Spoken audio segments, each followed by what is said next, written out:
ఈరోజు తను చేస్తున్న వ్రతం గురించే కాదు, నిజమంతా బయటపడిపోతుంది.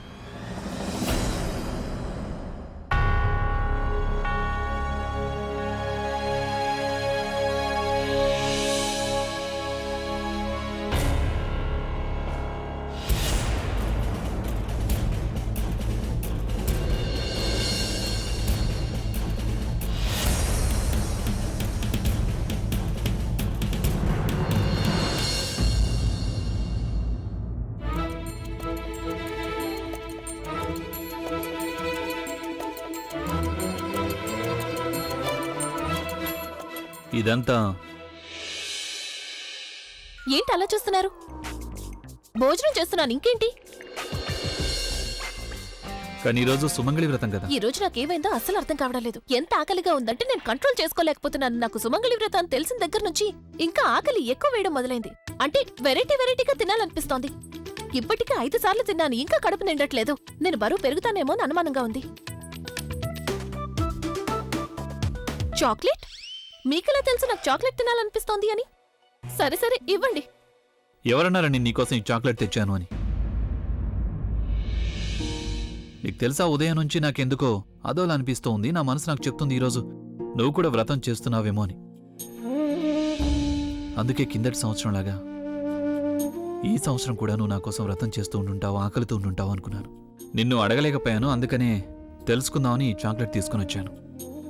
కానీ థ్యాంక్స్, నేనెంత తప్పుగా ఆలోచిస్తున్నానో నాకు చెప్పినందుకు నీకు చాలా చాలా థ్యాంక్స్. అంతేకాకుండా నువ్వు వచ్చావు నాలాగే ఉన్నావు. ఈ వ్రతాలు ఇలాంటి వాటి మీద నమ్మకం పెట్టుకోను. నువ్వు నా ఫుగ్గివి కాదు అని తెలిసిన తర్వాత కూడా ఎందుకు నాకు ఇలా అనిపిస్తోందో అర్థం కావడం లేదు. గుర్తుందా, కిందటి సంవత్సరం నువ్వు నా కోసం వ్రతం చేసావు. అప్పుడు నాకు ఆ వ్రతానికి ఉన్న ఇంపార్టెన్స్ గురించి చాలా చక్కగా చెప్పావు. వ్రతం చేయటం వల్ల భర్త ఆయువు పెరుగుతుందని చెప్పావు. భార్యాభర్తల నమ్మకం ఇంకా ప్రేమ పెరుగుతుందన్నావు. కానీ ఇప్పుడు నాకు తెలిసింది ఆ మాటలన్నీ అచ్చం నీలాగే నకిలీవి అని.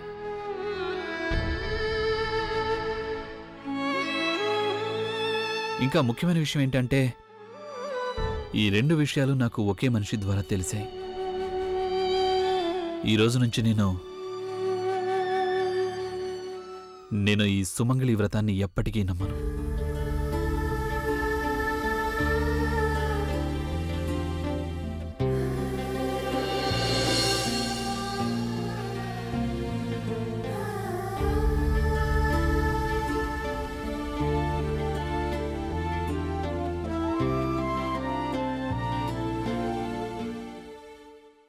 సరే ఫోన్ పెట్టు. నిన్న నువ్వే నా బ్యాగ్ లో రింగ్ పెట్టావు కదా? అది నీకు ఈ రోజు తెలిసిందా? దాని గురించి నాకు నిన్నే తెలిసింది. ఎందుకు అలా చేసావో అది తెలియదు నాకు. దొంగతనంగా మాటలు వింటున్నానని మీ సార్కు చెప్పావు. అలా వినటం వల్ల నీకేం నష్టం వచ్చింది? చూడు, ముందు మనం బాసులిద్దరిని కలపాలని డిసైడ్ అయ్యాం. కానీ ఇప్పుడు నేను అలా చేయలేను. నేను ట్రై చేస్తాను.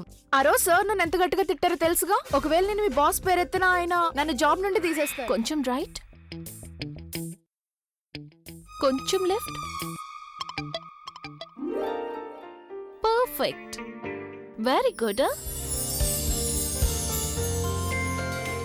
చాలా చలిగా ఉంది నాకు. కానివ్వండి అమ్మాయిలు, జల్లెడ తీసుకోండి.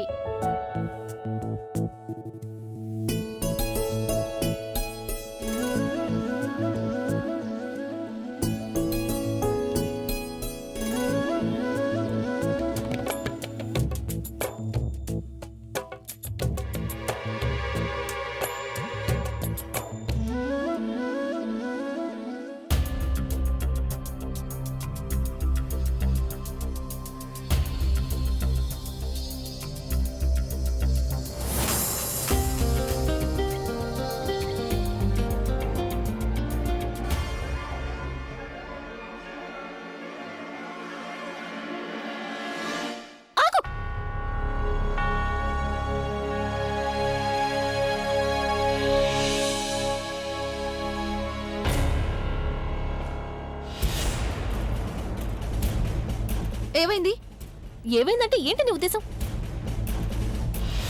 తప్పుగా చేస్తున్నావు నువ్వు. నేనేం చేశాను? అరే, ఈ దుపట్టా ఉంది కదా, ఈ దుపట్టా చూడు, ఈ దుపట్టా ఉంది కదా, దీనికి కన్ను ఉందనుకుంటాను. చూడు, కన్ను. ఎక్కడ?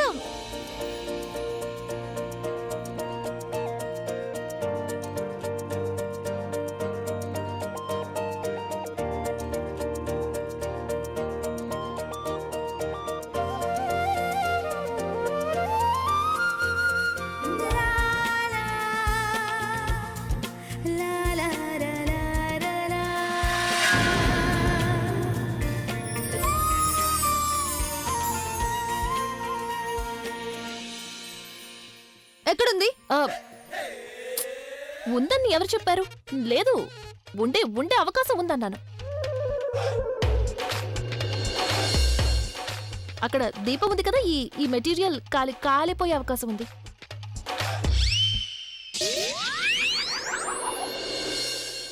ఆగు, ఇలా కాదు. నువ్వు కాస్త పక్కకు జరుగు. నేను ఎలా చేయాలో నీకు చూపిస్తాను. నీకు తెలియదు కదా. చూడు, దీన్ని నువ్వు ఇంత కిందకి పెట్టాలి. తర్వాత ఇంత పైకెత్తాలి. కిందకి పైకి.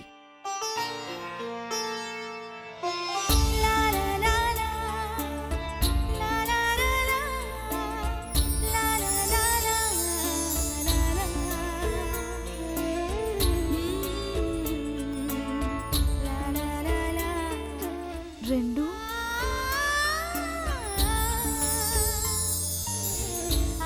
మూడు,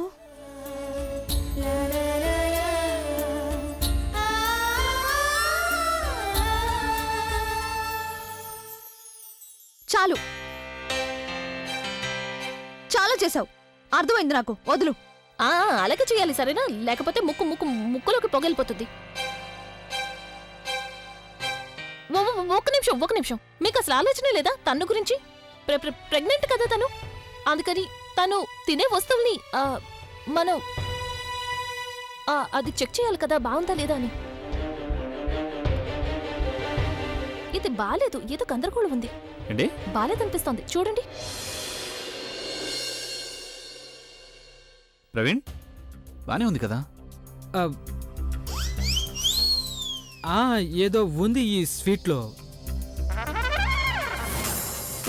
బాగానే ఉంది, కావాలంటే తిని చూడు. నేనా? సరే, మీరు ఇంతగా ఇన్సిస్ట్ చేస్తున్నారు కాబట్టి సారీ.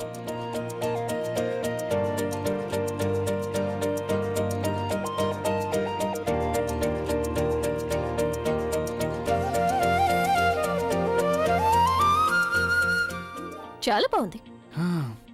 కానీ మొదలెట్టు.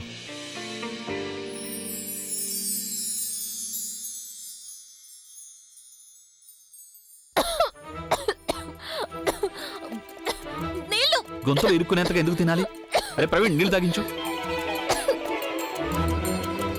అక్కడ అయిపోయాయి. వైశాలి వదిన, నీళ్లు ఇవ్వండి. కానీ అభి, నా దగ్గర కూడా ఖాళీ అయిపోయాయి. ఈ నీళ్లు తన్నుకి తాగించాల్సినవి. చచ్చిపోతాను. అయితే ఏమైంది? తనకి నీళ్లు తాగించు. చూడు తన పరిస్థితి ఎలా అయిపోయిందో. ఊపిరాడడం లేదు తనకి. తన్ను నీళ్ళు అయితే ఏమైంది? ముందు తాగించు తనకి. బావగారు, తనకి నీళ్లు తాగించండి. తనకి ఏమైనా జరిగిందంటే మొత్తం నింద మీ మీదకి వస్తుంది. త్వరగా తాగించండి ప్లీజ్. నీళ్ళు ఇవ్వండి. ఆగు.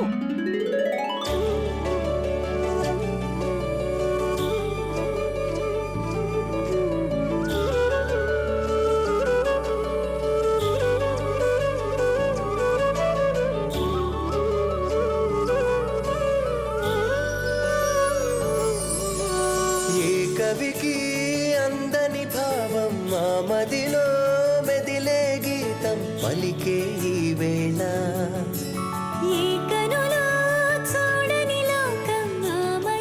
దేని గురించి నా డెస్పరేట్ గా ఉన్నాను అంటే అది నీ మొహాన్ని నేను ఎప్పుడు బాగా ద్వేషిస్తానా అనేదే. ఏ రోజైతే అది జరుగుతుందో ఆ రోజు నాకు మొత్తం అంతా ఈజీ అయిపోతుంది. ఇక చలియా చలియా చలియా